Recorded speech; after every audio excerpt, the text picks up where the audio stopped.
God bless you po sa inyong lahat. Kape po tayo. God bless talaga. Alam nyo ba yung amo ko? Yung mga nauna sa akin, alam nila yan kung napapanood niya ito.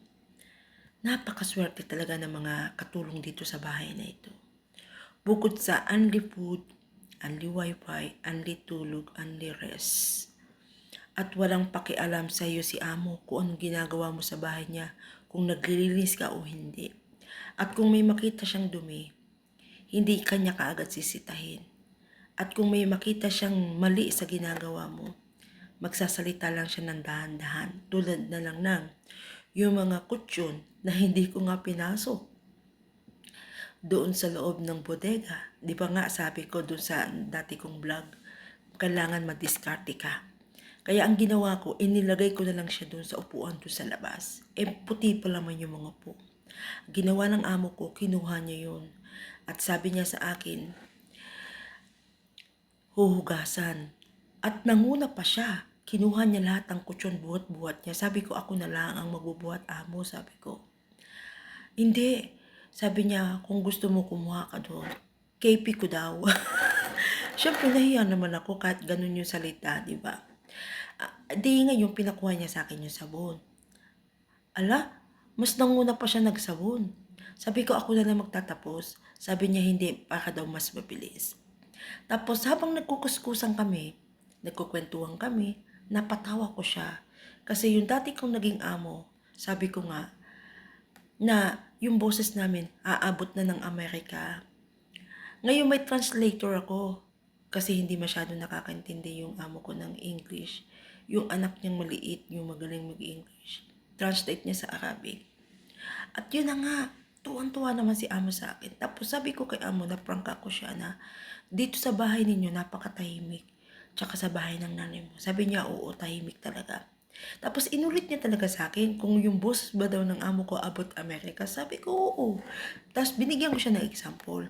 Sabi ko, kung tatawagan ko yung anak mo, hindi, Shahad, hindi, Shahad, ganon. Pasigaw talaga. Tawang-tawa naman yung amo ko.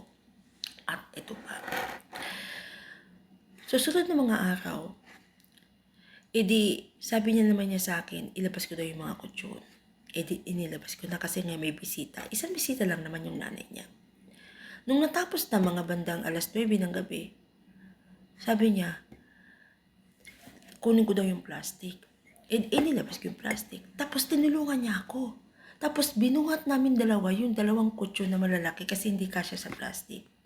Tapos, natapos yung mabilis at nung umakyat na ako sa taas, nagpasalamat sa akin. Salamat daw. At inulit na naman niya, salamat. Diba? Nakakatanggal ng pagod. Ano man yung hirap mo sa loob ng bahay ng amo mo, may amo na naggagabay sa iyo at nauunawaan ka. Saan nga makakahanap ng ganyang trabaho? Minsan napapaisip ako ano ba? Maglakbay ba ako sa ibang lugar na gusto ko dahil malaki ang sahod? O dito na lang ako sa bahay ng amo ko kat mababa ang sahod, natutulungan ka sa lahat ng gawain. Siya ang nagluluto, minsan siya pa naghuhugas, siya pa ang naglilinis ng mga basahan. Kuskusin yan. At siya pa ang naglalaba. At minsan, siya pa ang naglaba ng mga damit niya galing sa ibang bansa. Nag-travel sila. Lahat ng damit, ako lang ang taga-sampay. Saan ka pa? Ano ba? Ano ba ang tama kong gagawin? Dito na lang ako sa amo ko o mag-isip pa ako na mas malaki ang sahod, mas malaki ang kita.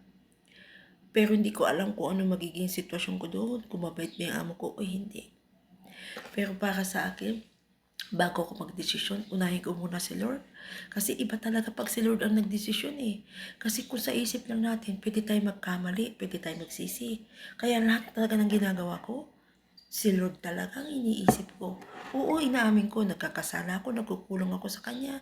Pero, kapag nagawa ko yung mga bagay na yun, agad akong humingi ng tawad. Tapos, hinihingi ko talaga sa Kanya ang patnubay.